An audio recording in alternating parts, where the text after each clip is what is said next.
Hi friends. तो आज हम लोग डिटर्मिनेंट एक्सरसाइज 4.5 यानी 4.5 आज हम लोग स्टार्ट करने चल रहे हैं।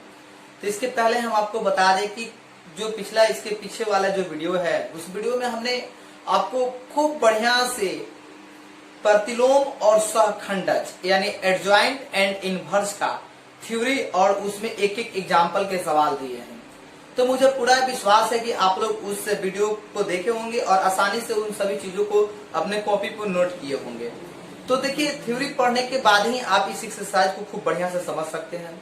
तो आज हम इस एक्सरसाइज को शुरू करते हैं जो एक्सरसाइज 4.5 है।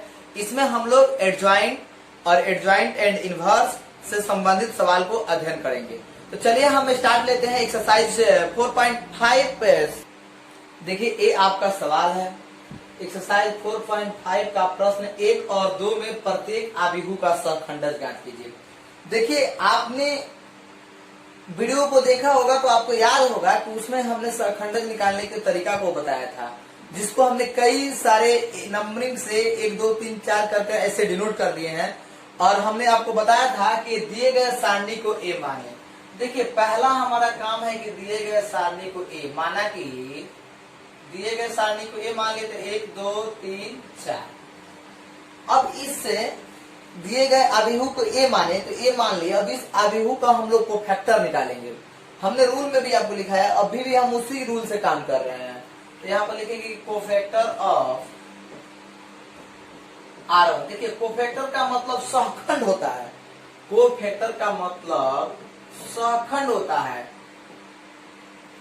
और एडजॉइंट का मतलब सहखंडज होता है। इसको एकदम अलग अलग करके रखना है, नहीं तो बहुत सारे विद्यार्थी कंफ्यूजन में पड़ जाते हैं कि सहखंड निकालना है कि सहखंडज निकालना है।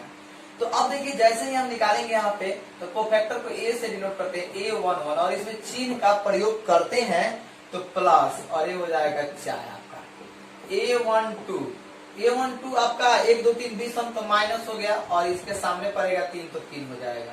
इसी प्रकार हम निकाल सकते हैं कोफैक्टर ऑफ R2 A21 तो 2 1 3 20 तो माइनस अरे हो गया 2 A22 प्लस अरे हो गया आपका 1।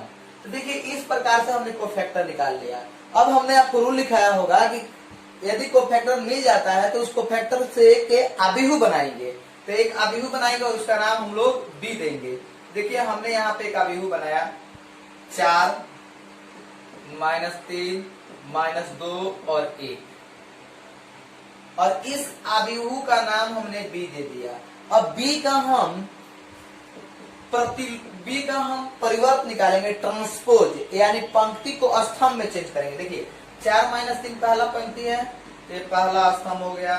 -2 -1 ये आपका दूसरा पंक्ति तो दूसरा स्तंभ हो गया।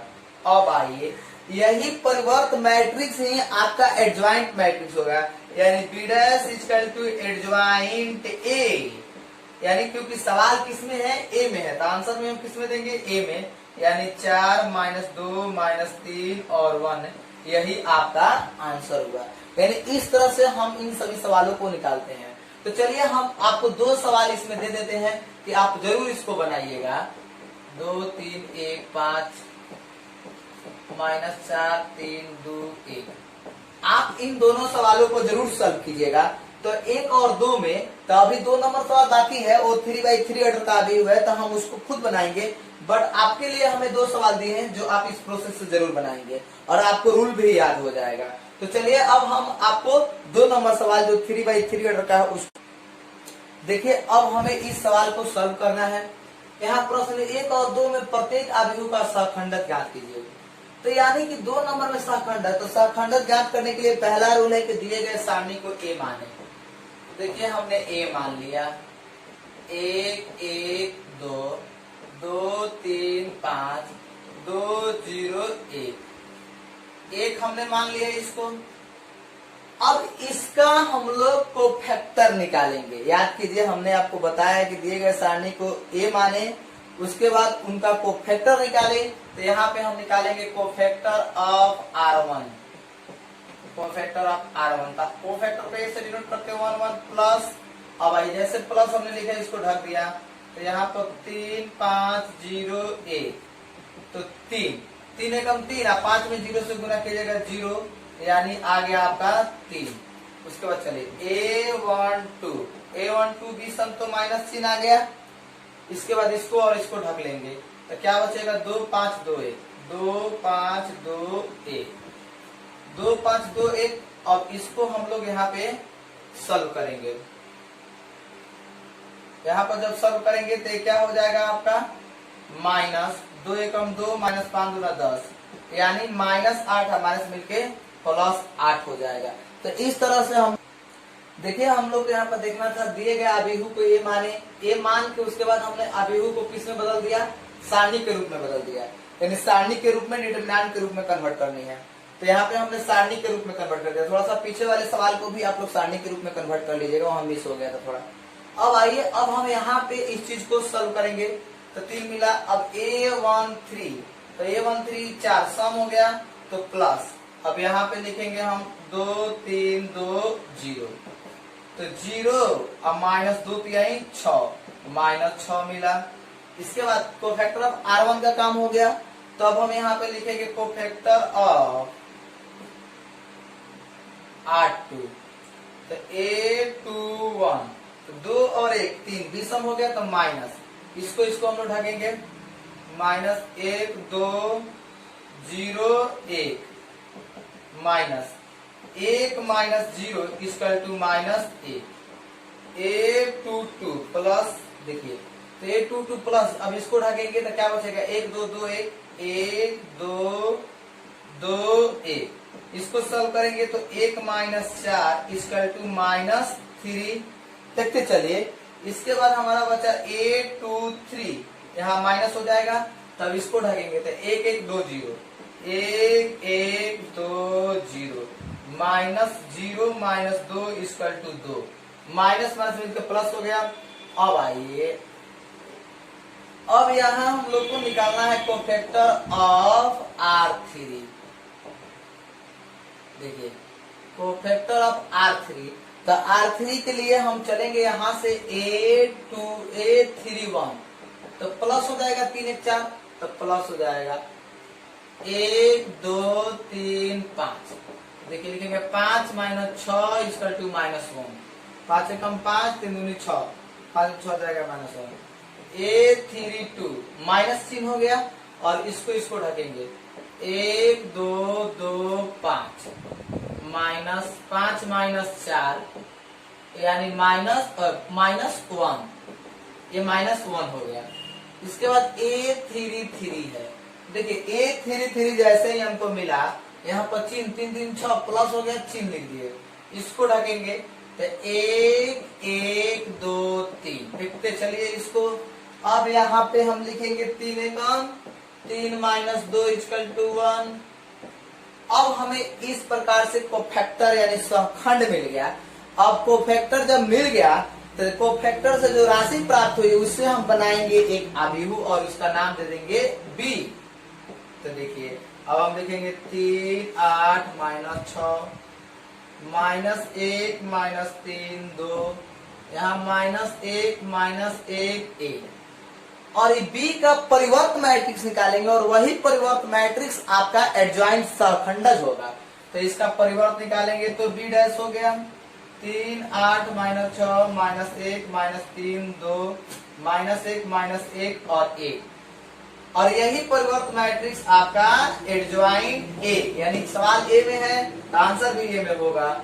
इसका हम लोग ये देखिए परिवर्त मैट्रिक्स है यहाँ पे कन्वर्ट होगा आपका, सॉरी यार थोड़ा सा मिस्टेक हो गया, इसको कन्वर्ट करेंगे हम लोग तो पंक्ति अवस्था में आ जाएगा 3 8 -6 -1 -3 2 -1 और 1। अब इस चीज को हम लिख देंगे एडजॉइंट के रूप में तो यही मेरा आंसर हो गया, यही आंसर हो गया मेरा। तो इस प्रकार से हमने आपको 3/3 और 2/2 में भी एडजॉइंट निकालना सीख गया। अब एक 3 नंबर सवाल हम लोग को वेरीफाई करना है। देखिए यहाँ पे 3 और 4 में सत्यापित कीजिए कि A एडजॉइंट A बराबर एडजॉइंट A इंटू A बराबर डिटर्मिनेंट ए इंटू आई, आई यानी आइडेंटिटी मैट्रिक्स, आपको यहाँ पे इकाई या तत्समक अवयव चाहिए।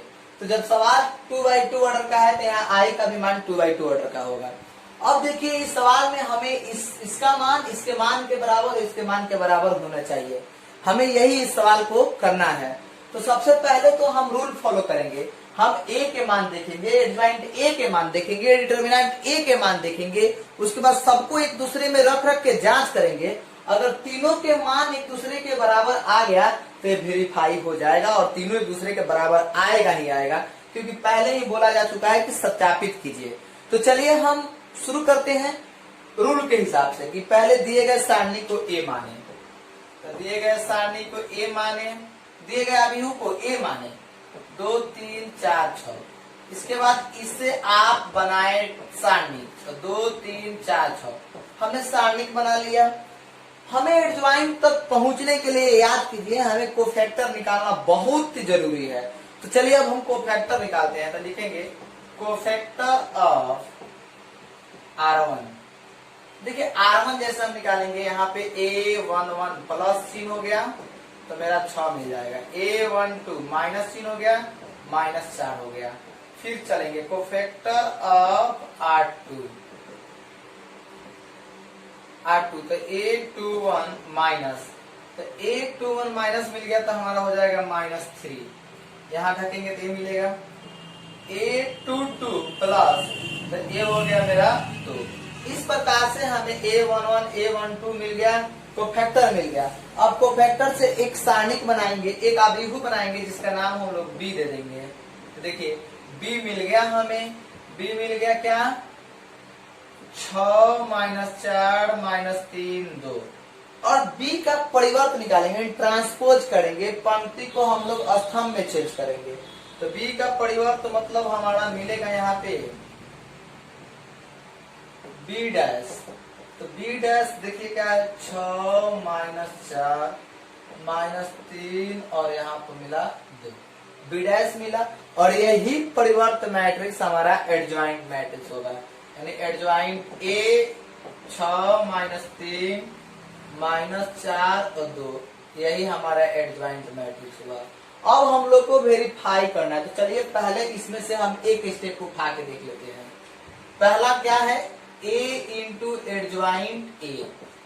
तो देखिए A के मान, A के मान देखिए, इस अभिहू को देखिए, A के मान यहाँ पर मिला है 2 3 4 6। एडजॉइंट A के मान, एडजॉइंट A के मान यहाँ पे मिला है 6 -3 -4 2। अब आप इसको गुना करेंगे। तो याद कीजिए हमने आपको एक टेक्निक बताया है, एने बात ओने जाए, उंगली का खेल। तो देखिए इधर है उधर जाएगा, यानी पहला रो का पहला कॉलम से गुना करके जोड़ते हैं। यही रूल हमने बताया है, एने बात ओने जाएगा, जी जगह पड़ी ओकरे से। देखिए 2 है तो 2 है तो 2 किस पे जाएगा, 6 पे, 2 6 पे गया, 3 है 3 4 पे। तो ऐसे करके हम गुना हमने आपको अभिहू पढ़ाते वक्त सिखाया भी है, और यहाँ भी हम आपको प्रयास कर रहे हैं, आप सीखिए इस चीज को। देखिए उंगली इधर है, अब ऐसे कर दीजिए, तो 2 है 6 पे जाएगा, तो 6 दूना 12, 3 4 जोड़ते हैं, बट यहाँ माइनस चिन्ह 12 हो जाएगा। फिर चलिए एने बाता उने जाएगी, तो देखिए 2 है -3 पे जाएगा, -6 और 3 2 पे जाएगा तो +6, प्लस हो जाएगा। जोड़ते हैं उसको, फिर यहाँ अब पहला को उठाएंगे, फिर इससे इधर इधर इधर देखिए 4 किस पे जाएगा, 6 पे, 6 चौका 24, 6 -24। फिर देखिए इसको लेंगे, इधर जाएंगे -12 प्लस 6 दूनी 12। अब इस चीज को हम जैसे लिखेंगे 0 0 0 0, यानी A इंटू एडजॉइंट A के मान 0, तो इसका भी मान आपको 0 आना चाहिए। तो चलिए एक तो इसमें से कर लिया, अब दूसरा भाग करते हैं इसमें से सब। तो दूसरा क्या है जी, एडजॉइंट A इंटू A। तो चलिए एडजॉइंट A के मान पहले रहेगा 6 -3 -4 2, और A के मान यहाँ सारणी में है 2 3 4 6।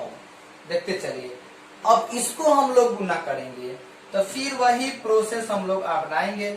यहाँ पर ऐसे करेंगे, तो देखिए 6 में 2 से 6 दूना 12, और गुना करके जोड़ते हैं, बटे 3 हो जाएगा, 3 माइनस 3 4 पे जाएगा तो -12।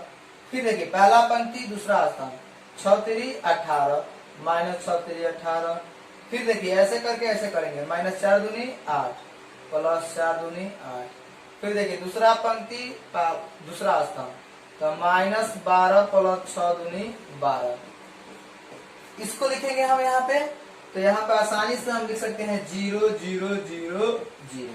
तो देखिए इस तरह से हमने आपको दूसरा स्टेप भी इस पहला स्टेप के बराबर, यानी ये इसके बराबर हो चुका है। अब लास्ट बचा है हमारा, यहाँ पे भाग देख सकते हैं आप, डिटर्मिनेंट a इंटू आई। तो डिटर्मिनेंट a के मान आपको यहाँ चाहिए।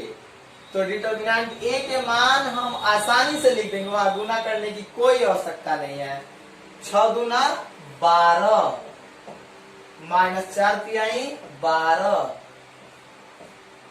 गुना 0 यानी 0। इस प्रकार से आपको वेरीफाई हो गया कि देखिए यहाँ पे ये तीनों राशि आपस में बराबर है। अतः a इंटू एडजॉइंट a बराबर एडजॉइंट a इंटू a बराबर a determinant I so that या वेरीफाइड एट। सत्यापित को बोला है तो वेरीफाइड एट लिखेंगे। यहाँ पर इस तरह से आपका सत्यापित हो गया, यानी इस स्टेप को हमने देखा 0 0 मुझे मिला, इसको भी देखा हमने 0 0 मिला, और इसको भी देखा तो 0 0 मिला। यानी इस तरह से हमारा पूरा राशि क्या हो गया, एक दूसरे के बराबर हो गया। इस प्रकार से हम लोग इसको सत्यापित कर लिए। अब इसी प्रकार इसमें और सवाल आएंगे तो उसको आप जरूर सत्यापित कीजिएगा। अपने से भी सवाल लिख देते हैं, जैसे हम 2 सवाल आपको और दे देते हैं, 2 3 1 5 -4 3 2 1। आप इन सवाल को जरूर सॉल्व कीजिएगा इस प्रोसेस पे, यानी ऐसे कर इसी प्रोसेस पे इतना इसको साबित करना है। तो देखिए आपको ये साबित करने वाला सवाल है, इसलिए हम इस पर रिस्क नहीं लेंगे, छोड़ देते हैं इस चीज को। अब हम लोग बढ़ते हैं आगे 4 नंबर की तरफ। देखिए अब इस सवाल को हमें सॉल्व करना है, तो 3 और 4 में सत्यापित करना है। तो सबसे पहले तो दिए गए सारणी को a माने, a हमने मान लिया 1 1 2 3 0 2 1 0 3। अब जब a हमने मान लिया तो हमें डिटर्मिनेंट a चाहिए, तो हम आसानी से यहाँ पर जांच कर लेते हैं डिटर्मिनेंट a के मान निकालने। जैसे डिटर्मिनेंट में लिखे 1 1 2 3 0 2 1 0 3, तो हमें एडजॉइंट भी चाहिए, तो कोफैक्टर भी निकालना जरूरी है। बट कोफैक्टर निकालने के पहले हम यहाँ पे आपको एक्सपेंड करके डिटर्मिनेंट a के मान निकाल लेते हैं, ताकि हम डायरेक्ट यहाँ पे पुट कर सके और आसानी से सवाल बना सके। इसलिए हम यहाँ एक्सपेंड कर लेते हैं। तो देखेंगे एक्सपेंडिंग एलॉन्ग R1। तो देखिए एक्सपेंडिंग एलॉन्ग R1, तो जैसे हम एक्सपेंड करेंगे तो यहाँ हमें मिलेगा डेल्टा इक्वल टू, यानी a माने तो डिटर्मिनेंट a इक्वल टू +1, और इसको लिखेंगे 0 -0 -1, और इसको ढक देंगे तो ये हो जाएगा 9 - 2 +2, और इसको ढक देंगे तो अपना 0 -0 आ जाएगा। अब आइए 0 -9 -7 9 से 7 +0, यानी आ गया -7। डिटर्मिनेंट a के मान आ गया आपका -7। तो डिटर्मिनेंट a के मान हमने -7 निकाल लिया।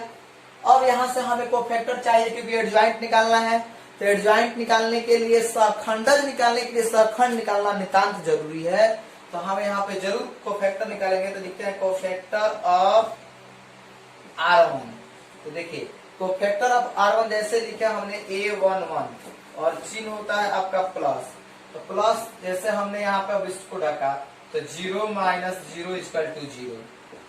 A12 माइनस, अब इसको हमने ढका तो 9 - 2, क्योंकि अब तो हमने बहुत बार इस चीज को सॉल्व किया है, इसलिए आप जरूरी समझ रहे हैं इस चीज को। अब आइए A13 प्लस, तो इसको ढकेंगे तो 0 -0 = 0। कोफैक्टर ऑफ R2,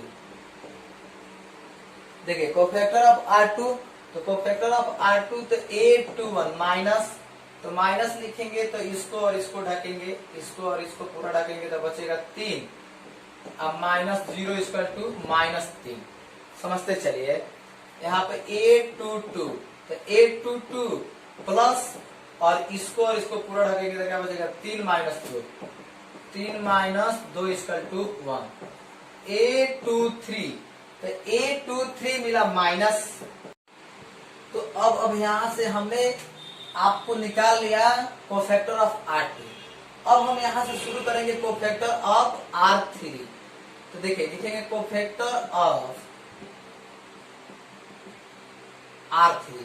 तो कोफैक्टर ऑफ R3 देखिए यहाँ पे जैसे हम आएंगे तो A31, तो चिन्ह हो गया प्लस, तो चिन्ह प्लस हो गया। अब इसको हम ढक देंगे, ऐसे ढकेंगे तो बचेगा 2 माइनस 0, 2 माइनस 0 इक्वल टू 2। फिर A32, तो माइनस A32 माइनस, यहाँ आ जाएंगे और इसको ढकेंगे 2 माइनस 3 दूनी 6, यानी माइनस 4, माइनस मिलकर प्लस, तो प्लस 4 हो गया। आप इस चीज को देखिए माइनस है तो A32, तो विषम तो माइनस आ गया और इसको ढके तो 2 एकम 2 माइनस 6, तो माइनस 4 और माइनस मिलकर प्लस। A33 आपका प्लस चिन्ह हुआ। अब इसको ढकेंगे तो 0 माइनस 3, यानी A मिला आपको माइनस 3। इस प्रकार से हम लोगों ने आपको कोफैक्टर ऑफ R3 निकाल लिया। तो जब मेरा कोफैक्टर मिल गया तब हम यहाँ से क्या करेंगे, यहाँ से हम इससे एक साथ अभिहु बनाएंगे और उस अभिहु का नाम हम B दे देंगे। तो देखिए 0 माइनस 7 0 माइनस 3 1 1 और यहाँ मिला 2 4 माइनस 3। अब इस अभिहु से हम लोग यहाँ पर इसका परिवर्त निकालेंगे। परिवर्त यानी ट्रांसपोज, तो ट्रांसपोज में यानी अभिहु के पंक्ति जो है वो स्तंभ में चेंज हो जाएगा। तो पहला पंक्ति 0 माइनस 7 0 माइनस 3 1 1 2 4 माइनस 3, ये आपका हो गया बी डैश यानी ट्रांसपोज। अब यानी ट्रांसपोज मैट्रिक्स ही आपका एडजॉइंट मैट्रिक्स होगा। तो 0 माइनस 7 0 माइनस 3 1 1 2 4 माइनस 3, ये आपका एडजॉइंट मैट्रिक्स आ गया। अब चलिए इतना हमको वेरीफाई करना है, तो इसके लिए पहला स्टेप का जो काम है उसको करते हैं, इसको निकालते हैं, यानी A इंटू एडजॉइंट A। तो A इंटू एडजॉइंट A, तो A के मान देखिए, A के मान यहाँ सारणी के रूप में दिख रहा है आपको। तो पहले इसको लिखते हैं 1 1 2 3 0 2 1 0 3, ये आपका सारणी के मान हो गया। इसके बाद आइए एडजॉइंट निकालना है। तो एडजॉइंट जो है इस चीज को हम समझते हैं, एडजॉइंट यानी एडजॉइंट आपको दिया है यहाँ पे। तो 0 माइनस 7 0 माइनस 3 1 1 2 4 माइनस 3। अब इसको हम आसानी से गुना करेंगे। तो गुना करेंगे तो ऐसे देखिए, 1 में 0 से गुना तो 0 माइनस 7 प्लस 0, फिर गुना करेंगे तो पहला पंक्ति दूसरा स्थान माइनस 3 प्लस 1 और प्लस 2 एकम 2, फिर इससे गुना करेंगे तो 2 एकम 2 4 एकम 4 माइनस 3 दूनी 6। अब आइए 3 में 0 से गुना करेंगे 0 और ये हो गया माइनस 0 प्लस 2 में 0 से गुना 0। समझते चलिए, एक एक करके हम लिख रहे हैं यहाँ पे। फिर इस चीज को जैसे हम इसमें गुना करेंगे R2 को C2 से, यानी दूसरा पंक्ति को दूसरा स्तंभ से, तो अब इससे दूसरा स्तंभ में गुना करेंगे तो माइनस 9 प्लस 0 और प्लस 2 एकम 2। फिर चलिए दूसरा पंक्ति तीसरा स्तंभ 3 दूनी 6 प्लस 0 माइनस 3 दूनी 6, फिर इससे गुना करेंगे तीसरा पंक्ति पहला स्तंभ, तो 0 माइनस 0 प्लस 0, एक चीज हो गया। नहीं, यहाँ देखिए इससे गुना करेंगे तीसरा पंक्ति तो 0 0 0, सही है। अब आइए तीसरा पंक्ति दूसरा स्तंभ, तो माइनस 3 प्लस 0 प्लस 3, फिर इससे गुना करेंगे तो 2 एकम 2 माइनस 7 0 0 0 माइनस 7 0 0 0 माइनस 7, यानी इतना मान मिला है। तो हमें जो है इसका भी मान उतना ही मिलेगा और इसका भी मान इतना ही मिलेगा। जैसे आप डिटर्मिनेंट A के मान देख लीजिए, यहाँ पे माइनस 7 है और I के मान 1 0 0 0 1 0 रखिएगा तो 1 में गुना कीजिएगा तो एकदम आपका विकर्ण जो है -7 आ जाएगा, क्योंकि यहाँ पर आपको -7 मिला है। तो इस तरह से हम लोग जो है पूरे इन दोनों बातों को लिख के सत्यापित कर सकते हैं और पूर्ण रूप से सत्यापित हो जाएगा। तो बस इस वीडियो में यहीं तक। अब इसके आगे वाले वीडियो में हम नेक्स्ट सवाल को सॉल्व करेंगे। तब तक के लिए धन्यवाद। फिर मिलेंगे हम आपसे अगले वीडियो में।